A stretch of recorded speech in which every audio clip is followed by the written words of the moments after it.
Let's get ready to mortgage. He is the prince of programs, guru of guidelines, master of matrices. He puts the fun in funding. Please welcome Mark, Mr. Mortgage, I tell. All right. Hey, everybody. It's Mark Eitel, and you are listening to the Mr. Mortgage Show. Guys, we are so very excited to be with you today as we wrap up 2023 and we do the 2023 Year in Review show. Guys, can you believe we made it through 2023? My God, what a crazy year in real estate it was. We saw interest rate hikes. We saw mortgage rates go from the 6s to over the 8% mark, which a lot of people predicted for the second year in a row that it was going to crash the market. Well, not so fast. Lucy, you got some explaining to do. Guys, we've talked about it for years and years. It's supply and demand, not the cost of capital, and yet another year proved that. And a lot of the predictors and tea leaf readers and crystal ball readers were wrong yet another year in a row. Guys, don't forget that in 2022, they predicted a market crash because we had seen an 8% interest rate for a minute in 2022. We pulled back. And here we go, the ultimate mulligan. A lot of people don't realize this, but here we go with another January with rates in the mid-6s. Guys, this is where we started 2023. We're almost identical to where we started 2023. So interesting that it's, as I mentioned, the ultimate mulligan, Groundhog Day. Wipe 2023 off the map with the exception of the appreciation, and things look pretty darn similar. Although I have to say, the big difference going into 2024 from 2023 is that almost all of the economists and forecasters are anticipating appreciation, where last year that wasn't the case. A lot of doomsdayers and market predictions around a crash. And I think finally people are getting it through their heads because, as I mentioned, we've talked about it for years. It is supply and demand. And even in those blips of 8% interest rate environment, there was still enough demand to absorb the supply and not put downward pressure on pricing. Now, here's something you may find interesting. A lot of people are forecasting an increase in demand as money becomes more affordable because the payment on a 6% mortgage versus an 8% mortgage is wildly different. Guys, at 6%, a $320,000 mortgage is going to cost you $1,918. And at 8%, that same mortgage amount is $2,348. So a difference of over $400 just by lowering the interest rate. And that's why we've been encouraging people throughout this entire cycle to use a rate buy down, oftentimes with a seller contribution if that's available, to buy your rate down permanently, although a lot of people use the 3-2-1 buy downs, and now might be a good opportunity to get yourself out of those. And we can talk about it this week if you have questions around that, refinancing a 3-2-1 or 2-1 buy down mortgage. But my point is that lowering the interest rate instead of lowering the price can save you significantly more each month and increase your buying power. Because fun fact, guys, we don't care about the home price. We don't care about the interest rate. When we are doing an approval of a mortgage, it's only based on the budget. How much money do you make and how much money do you spend? And in all of that, debt to income ratio calculations determines how much you can borrow. Now, the interest rate clearly dictates how much you can borrow, but that payment is the only constant. And you can see, for example, keeping the purchase price the same, but lowering the rate can save you $400 or more in that last example, or keeping the payment the same, lowering the rate can also increase your purchase price. So lots of variables around a falling interest rate environment. And that's why a lot of the forecasters anticipate a bump up in activity. And we've seen some sellers take advantage of that by jumping into the market. We're up with listing inventory. However, we're down about 38% from pre-pandemic norms. And you'll hear that term a lot going into 2024, pre-pandemic norm, because that's the last normal real estate market that we had was right before the pandemic, because this COVID era real estate market, nobody has been able to get their mind around where we're going, but we can look at where we've come from for some guidance. So one of the things I'm super encouraged by as we hit 8% the second time in about a 12-month period was it definitely proved the market resiliency and the supply and demand being the only thing controlling values. And we've talked about that ad nauseum, and I'm happy to dive into that. I geek out on that. I love talking about it. But here's something. There's a little concern in the market that we're going to see an appreciation bump in the spring, because if suddenly more buyers come out of the woodwork because rates are in the sixes, I don't know that suddenly a lot of sellers are going to come out of the woodwork because rates are in the sixes. Because on the way up, that 5.5% or 6% interest rate threshold seemed to be where the inventory valve was shut off, meaning a lot of people were content to sit and just ride it out and love the home they're in. And they may not love it from the standpoint that it has all the bells and whistles, but they love that interest rate and the subsequent mortgage payment.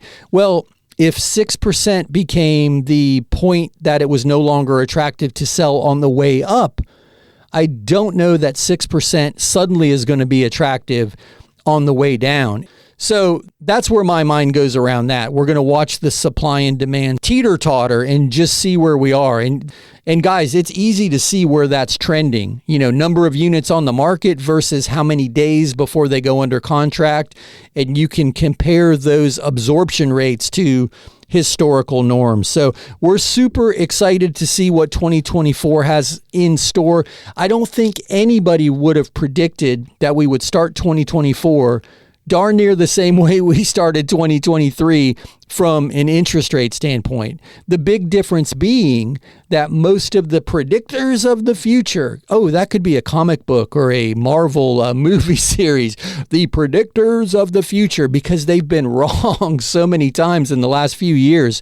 A lot of the predictors are anticipating a bump in appreciation, where this time last year, there were still those naysayers just, almost rooting for a market crash. One of the other big pieces of news coming out of 2023 was the National Association of Realtors and that class action lawsuit and that record judgment. And I don't think anybody really anticipated a guilty verdict. I know I was surprised. And wasn't that kind of eerily spooky that news was released on Halloween? I mean, what a trick and not a treat for the Realtors Association. If one thing comes out of all of this, I think you'll see the industry change its practices in at least the disclosure of real estate commissions. But it's going to be interesting to see how this pans out. I know there's more lawsuits that are piling on, and the appeals process is going to take some time. We're going to watch that. I think that was another big piece of news.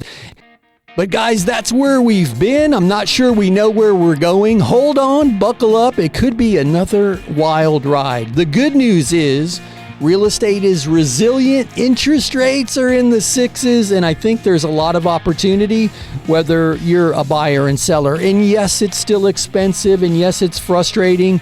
But again, the market has proved that it's pretty resilient. And if you've got money tied up in home ownership, you're likely seeing appreciation. So good on you for pulling the trigger if you did. Guys, you hear the music, you know what that means. That's my cue. We'll be back in a few. Sit tight. On the other side of this very short break, we are going to dive into the data and start taking your questions. Guys, we'll be right back. Hey, it's Mark Eitel, host of the Mr. Mortgage Show, and I'm going to interrupt this commercial break to ask you for a favor. If you know any friends, family, coworkers, or the guy in front of you at the grocery line who's talking or thinking about buying or selling or refinancing real estate, I'm hoping I can count on you to help me spread the word, introduce them to me, to the team. You can do that by simply sharing MrMortgageRadio.com. That's MrMortgageRadio.com. Guys, it's Mark Eitel, NMLS 1929005. Now, back to the commercials. Welcome back to the Mr. Mortgage Show. Call us now at 855-462-7292. All right, we are back. My name is Mark Eitel, and you are listening to the Mr. Mortgage Show. And we are very, very happy that you're joining us today. We covered a lot of ground in that opening segment. We've already got a couple questions that rolled in, but if you have questions or comments and you want them on the air, just call or text 855-462-7292. That's 855-462-7292. Jen is standing by. Well, she's not standing by. She's already moving pretty quickly back there behind the board, but she is womanning the Anytime hotline, and she will get your questions on the air for you. If you prefer, you can head over to MrMortgageRadio.com. That's MrMortgageRadio.com. Right in the middle of the page. You can't miss it. There is a big orange button that says get your questions on the air. If you click that button, just follow the instructions. Your questions will pop up on our side and Jen will read them on the air for you. But guys, we covered a lot of ground. I guess in summary, rates have moderated. We've seen a threshold of activity around 6% several times in the last 18 months. So logic dictates that there will be demand in the market at these lower interest rates. We're seeing people take advantage of refinancing at these lower rates. And guys, you can use a buy down strategy if you're doing a cash out refi or a debt consolidation refi, or if you were just unlucky enough to have to take an 8% interest rate when you bought your house, and 6.5 or 6 or 5.5 starts to feel more attractive. Now may be a time to consider that, because while rates have pulled back, a lot of people are saying they're going to go even lower. We don't know. Guys, we just don't know. A lot of people missed the rate predictions for the last, 24, certainly 36 months. I think it's safe to say if you pull all the rate predictions up from the end of each of the last 3 years, nobody's gotten it right, and they have a tendency to miss on the more aggressive low side of things. So if you're waiting for a 4.5% or 5% interest rate to refinance, you might miss the opportunity. If you can grab a rate at 6 or buy it down to 5.5, now it may be a great opportunity. And we've got some super, super exciting news coming out in January with some information regarding forward commitments. Guys, builders use forward commitments all the time to offer a lower than market interest rate. And it works just like a futures contract. Remember when Southwest Airlines was offering, $29 and $39 fares? Well, they had gone out and pre-purchased fuel contracts at ridiculously low costs compared to market. And they capitalized on that when everybody else was paying a premium for fuel. They had a lower operational cost and were able to pass that on, and they bought a ton of market share. Well, that's what a lot of the builders have done. They've arranged forward commitments, which is basically a commitment to take down a block of mortgage money. And they're big numbers, guys. We're not talking about, $1 million worth of mortgages. We're talking about several million at a time. And that's why this works really well for some of the big builders. And they'll buy into that forward commitment, and then they can offer a 5.5% interest rate. Well, in January, there's some super exciting news regarding FHA and VA streamline refinances using some forward commitments, getting some ridiculously low interest rates compared to market. Rates people are waiting on, hoping they're going to see sometime in the next year or two. These forward commitments are going to give people access to it. So we're excited. We will probably start talking that up next week as the information is coming together now. But I'm excited about that. And I guess, guys, that goes to the underlying principle that there's opportunity in every market. You just have to look for it. So with all that being said, let's take the opportunity. See what I did there, guys? I kind of weaved it back together. Let's take the opportunity to toss it over to Jen and get some questions on the air. Are you ready, Jen? Okay, let's go ahead. Doc sent us this. I found a nice condo, but my real estate agent tells me I won't be able to get a mortgage because of issues with the management. Can this be true? It will certainly appraise for more than what I'm paying. Isn't that all that should matter? Okay, Doc, Man, that's a cool name and a great question. I appreciate this one, brother. So it may be true. It may be the case. And the appraisal has nothing to do with it. It will need to appraise, and it's good that you think it's going to appraise for more than the purchase price because, check that hurdle off the list. But most likely what your agent is referring to is a non-warrantable condo. So during the mortgage application process, there is a association questionnaire, right? It's called a condo questionnaire. And in that questionnaire, the association discloses budgetary items, meeting minutes, future maintenance. The basic idea is to scrutinize how the building is being managed. If it's being managed well, enough money is being collected in the form of dues each month and allocated accordingly to a fiscally sound budget. Monies are being put away for repaving of the parking lot, redoing of the pool, the tennis courts. Every 20 years, you're going to budget for a roof. Whatever the time intervals are and the normal maintenance issues are. And then in addition to that, there are requirements that reserves are in place. A budget reserve not allocated for a specific repair, but a just-in-case fund. And that typical requirement is 10% of the budget. And guys, leading into 2024, there's going to be more scrutiny around this. And a lot of the additional teeth, if you will, in the questionnaire process stems from what happened in Miami-Dade County a few years back in Surfside with the Champlain Tower collapse. That's an example of a very, very poorly run association and poorly maintained building. Lots of deferred maintenance. So the purpose of this classification of warrantable versus non-warrantable is for the lender to determine the risk associated with the loan based on those items. Because if your patio is falling off, your balcony is falling off, you're more likely to walk away and they're going to have to foreclose. They want a safe, sound, well-maintained asset that they're leaning. So all of that being said, a warrantable condo has access to more funding. You can get lower down payments, lower interest rates, a wider variety of loan programs. Non-warrantable in most cases is still able to access mortgage money, funding, but it's going to require a larger down payment and a higher interest rate. Because listen, folks, equity and interest mitigate risk in most of the cases when it comes to the lender's standpoint, right? If there's more equity in your property and you're paying a higher interest rate, that'll mitigate risk. So a non-warrantable condo is typically fundable, assuming you can put a larger down payment down and are willing to pay a higher interest rate. So great question, Doc. I hope that helped. If you need to deep dive it and you want me to run a specific condo association or condo project through the database to see if it's already approved as warrantable, I'm happy to do that for you. But that's my guess as to what your agent is talking about. But hey, I greatly appreciate this question. It's a good one and it confuses a lot of people. Hey guys, you hear the music? You know what that means? That is my cue. We'll be back in a few. Sit tight on the other side of this very short break. We'll be back with more of the Mr. Mortgage Show.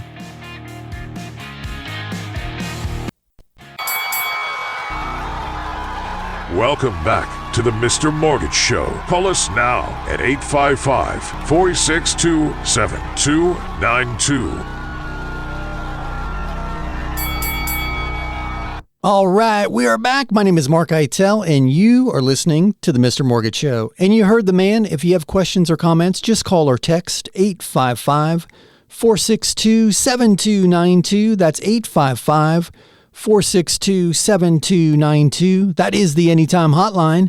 And Jen is womanning the hotline and ready to get your questions on the air. Or if you prefer, just head over to MrMortgageRadio.com. That's MrMortgageRadio.com. And right in the middle of the page is a big orange button that says Get Your Questions on the Air. Just click that button, follow the instructions, and your questions will pop up here on our end, and Jen will read them on the air for you. Hey, but speaking of your questions, and Jen, I know we've got a few back there, so let me throw it over to her right now for another question. Hey, Jen, go ahead. Becky sent this text. We're buying my mother's house, and she's offering it to us for about 75% of what it should appraise for. Since the price is so low, can we borrow 100% of the price? Hey, Becky, this is a great question. And the answer is no, but also yes. And what I mean by that is there is definitely a way to make this work, but borrowing 100% of the purchase price is not the way that you want to do it for a variety of reasons. The biggest one is there's not a 100% loan that's out there. But here's the really cool thing. You mentioned you're buying it from your mother. So she could sell you the property and gift you the equity. Instead of discounting the price, just give it to you as a gift of equity. So let me illustrate, and I'm going to use round numbers because I know there are no $100,000 homes out there anymore unless your mom lives in Fantasyland. So let's say mom's place is worth $100,000 and you mentioned she's going to sell it to you for 75% of the value, which means you're going to buy it for $75,000. Well, you could write the purchase contract for $100,000 and mom could gift you $25,000 for your down payment and your closing costs. So you could take a $75,000 loan and essentially buy the property with no money out of pocket. Now, the math might be a little bit different depending on your particular circumstance, but you see where I'm going with this.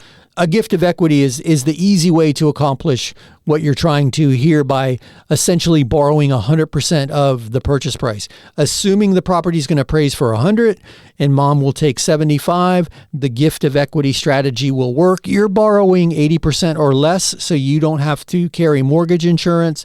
Plus, you might be able to swing the math so there's zero money out of pocket with that percentage of equity being gifted. Guys, we do this one all the time. It's not uncommon for parents to sell the property to the kids and not need all of that equity. The goal was to give it to the kids anyway, but mom might need some money to go buy a condo or a smaller place, so she could still walk away with some money in this scenario. So great question. Gift of equity. If anybody has any questions or if you need more information, please reach out. I love talking about this. This is a great way to pass that equity on generation to generation.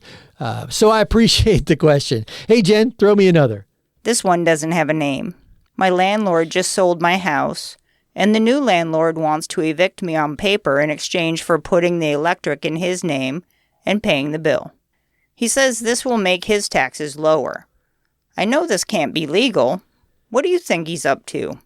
Ooh. I have more than a year left on my lease. Okay, this is interesting. I think I follow what's going on. So when you say evict on paper, they're not really evicting you, but the eviction on paper allows them to take the electric out of your name and put it in their name. Okay, here's what I think is happening. I think your landlord, your new landlord, is committing occupancy fraud. If I'm being 100% honest, I might be wrong. I hope I'm wrong, but it sounds to me like you've got a lease in place. He wants to put the electric in his name because if he can show a utility in his name, he can put homestead exemption on the property, file homestead on the property, and get a lower tax base. But if he bought the property using a primary residence mortgage,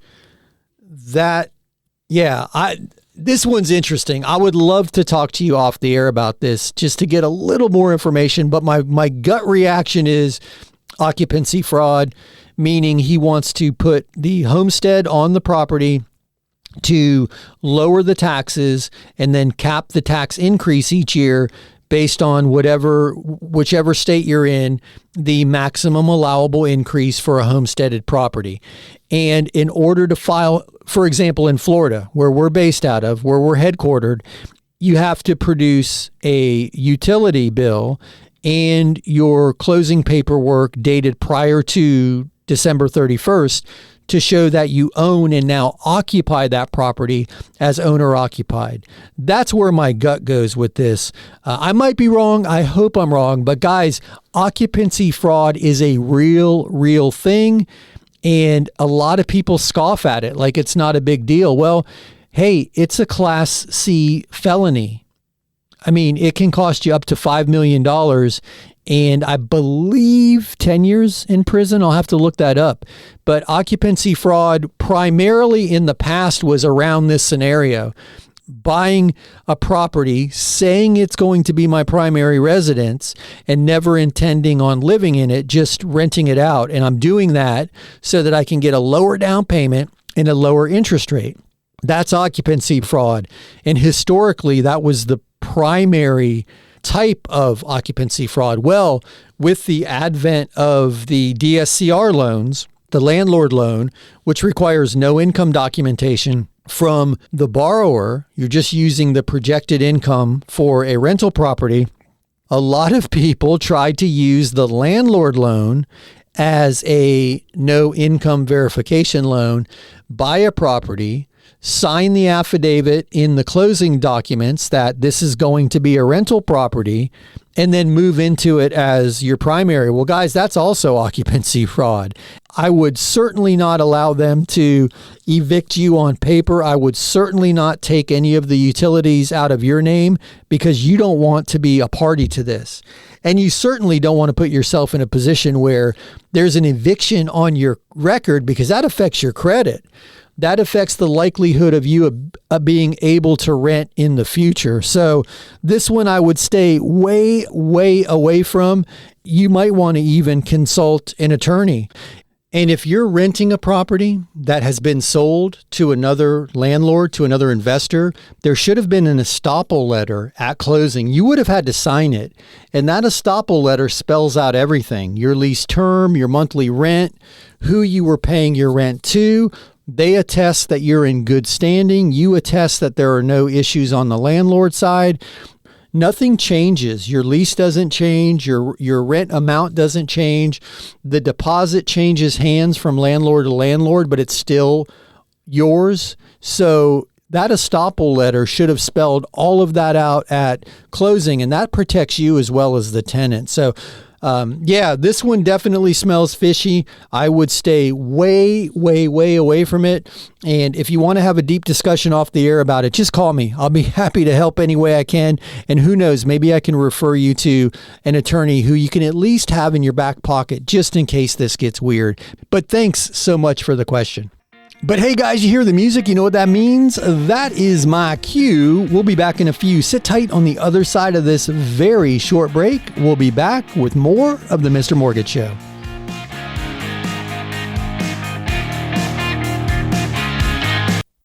Hey, it's Mark Eitel, host of the Mr. Mortgage Show, and I'm going to interrupt this commercial break to ask you for a favor. If you know any friends, family, coworkers, or the guy in front of you at the grocery line who's talking or thinking about buying or selling or refinancing real estate, I'm hoping I can count on you to help me spread the word, introduce them to me, to the team. You can do that by simply sharing MrMortgageRadio.com. That's MrMortgageRadio.com. Guys, it's Mark Eitel, NMLS 1929005. Now, back to the commercials. Welcome back to the Mr. Mortgage Show. Call us now at 855-462-7292. All right, we are back. My name is Mark Eitel, and you are listening to the Mr. Mortgage Show.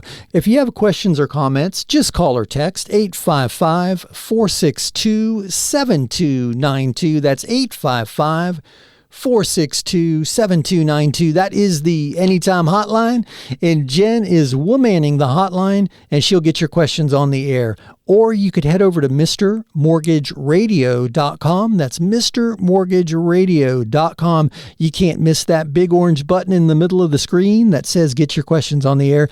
Just click the button, follow the instructions, and Jen will read your question on the air for you. Hey, but speaking of Jen and your questions, I know we've got some back there, so let's keep this rolling. Hey, Jen, do you have another question? Sandra sent this one in. I just want to say thanks. I emailed in last week about my insurance being canceled. Christian helped me find a policy I can afford, still more than I wanted to pay, but much better than the other options. Thank you both. Hey, Sandra, thank you for following up. I am super, super excited to hear that it all worked out. And if I remember correctly, you were up against maybe force-placed insurance, if memory serves me correctly. And guys, you never want to go force-placed if you can avoid it. So in this case, I'm glad that it worked out, because anything that starts with forced never seems to be an enjoyable experience. And those lender force-placed insurance policies are super, super expensive. So thanks again, Sandra. Christian and his team are awesome, and I'm glad they were able to help. Hey, Jen, do you have another question ready? Go ahead. Cassie wants to know, is there a special refinance loan for first-time buyers with an FHA mortgage? I think I remember you talking about this one before. Hey, Cassie, great question. I believe you are referring to the FHA Streamline refi. And yes, it is a super special loan program, but you don't have to be a first-time home buyer. And guys, a lot of people don't realize it, but FHA is not only for first-time buyers. You can have back-to-back FHA loans. They're a great loan program for just about anybody. So, but back to Cassie's question. To do a rate reduction, streamline refi for either FHA or VA, interestingly enough. And you heard me kind of hint about some of the forward commitment money that we have available in January. Well, guys, it's specific to the FHA Streamline and VA interest rate reduction loan program, which is the VA version of the Streamline refi. Guys, listen to this. In most cases, we're able to do these refinances with no verification of employment, no hard credit inquiry. That's right. We can do these in most instances with just a soft credit inquiry, no asset verification, and no appraisal. There's minimal documentation and minimal requirements to do an interest rate reduction loan on the VA side or the streamline rate reduction on the FHA side. Guys, these are exciting loan programs. And if you're one of those people that bought with an FHA loan in the low 8s or high 7s, we need to talk, because this forward commitment money in January is going to be super affordable. And guys, if you bought your house with a temporary buy down, like a 3-2-1 or 2-1 buy down, you might want to jump on the bandwagon and consider a refi, because whatever's left over in that buy down money, you can take right off your principal. That's right. It's your money. It can reduce the amount that you need to refi. So really interesting times now that rates have pulled back. Now might be worth starting that conversation. So anyway, back to Cassie's question. Yes, there is a streamlined rate reduction refi program for FHA. And the good news is very light documentation, and you do not have to be a first-time buyer. Hey, Jen, toss me another question. Alex sent us this one. I was watching TikTok over Christmas and saw several people talking about a new FHA 100% program for first-time buyers. Can you explain how this works? Hey, you weren't the only one looking at TikTok over the holidays. Man, there's some interesting and some frightening things on there. I've learned some new recipes and watched some people build some fascinating structures. I get the addiction to TikTok. That algorithm is really fascinating. But hey, to answer your question, there is not a 100% FHA loan. What a lot of people call this quote unquote 100% loan is actually a down payment assistance program coupled with an FHA loan, because most DPA, down payment assistance programs, work with FHA. So you can get a 3.5% grant and a 96.5% mortgage. So it's 96.5% of the purchase price is the FHA mortgage, and the remaining 3.5% is a grant. Now, some of these grants are just like a gift. You don't have to pay them back. Others require a monthly payment, and some require repayment at sale or refinance. So there's a variety of different down payment assistance programs that work with FHA to get you essentially 100% financing, but it's not one FHA program at 100%. And one of the really interesting things about using a DPA program coupled with an FHA loan is you can still ask for, in most cases, up to 6% for a seller contribution. So you're talking about being able to buy a property with very, very little money out of pocket if you get a seller contribution and a grant and an FHA loan. But it's not a true quote unquote 100% FHA loan. It's FHA plus a down payment assistance program. I hope that helps. That was a great question. And I've seen a variety of those bouncing around social media as well, so I understand the confusion. But guys, if you're confused about any of this, call us, text us, visit MrMortgageRadio.com, set up a call.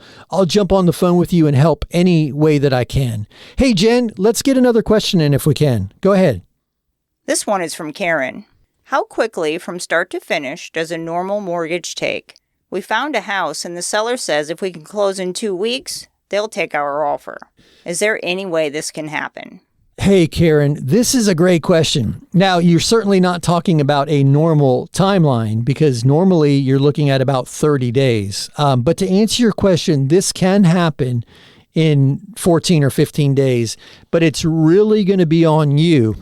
How quickly can you get all of your documentation together and submitted? So just to let you know, our shortest start to finish in the last, year or so was 8 days. But that was somebody that was ready to go. They had gotten to a point that they were denied with another lender, so they came over with a complete documentation package. All we had to do was get the property appraised and we were ready to go. So yes, you can do it. I would be careful how you write the contract so your deposit is not in jeopardy if you don't close in time, but you will have to be ready to run because we say it all the time. I drive the bus, but your foot is on the accelerator. So it's up to you how fast we go. I'll keep us on track, but it's up to you how fast this bus goes. And what I mean by that is if you can get your lender all of the documentation right up front and limit the back and forths, they should be able to get it done. I know we can. If you haven't picked out a lender, I'd love to talk to you about it. Heck, let's bang one out in 14 days. We can do it. But I appreciate the question and good luck and congratulations on finding a place worth fighting for because you can make this happen. You just have to be ready. Hey, Jen, throw me another question. Ernesto has this question. I'm going to use my Christmas bonus to pay off my credit cards. Once I close them, how long will it take for my credit score to go up? Hey, Ernesto, this is a great question. You do not want to close your credit cards out once you pay them off. Don't close them out because length of credit is a scoring factor and also the amount of credit versus the available balance. And what I mean by that is if you've got a $5,000 credit card and you have $2,500 on it, you still have 50% usage. So if you have one of those and a $5,000 card that you just paid off, you are at 25% credit utilized, right? Because you have two $5,000 cards. That's a great scoring criteria. And length of credit. But if you close that $5,000 card out that you just paid off, now you're at 50% usage. I can talk to you in detail about this, but don't close them out. Pay them off, but don't close them out. That's a common misconception. It can actually lower your score, which is the last thing you want to do at this point. Hey guys, you hear the music? You know what that means? We have wrapped up another week at the Mr. Mortgage Show, the last week of the year. Guys, we've had a blast with you this year. Thank you for tuning in each week. Thank you for supporting the stations that play the show. We're super excited that you're part of the Mr. Mortgage family. If you need us when we're not on the air, head over to MrMortgageRadio.com. That's MrMortgageRadio.com. Otherwise, Jen and I will be back next week right here. Same time, same station. Have an awesome, awesome week. A happy new year. Be safe, and we'll see you next time. That's a wrap. Join Mark Eitel next week for more thrilling, edge-of-your-seat discussions about real estate and mortgages right here on The Mr. Mortgage Show.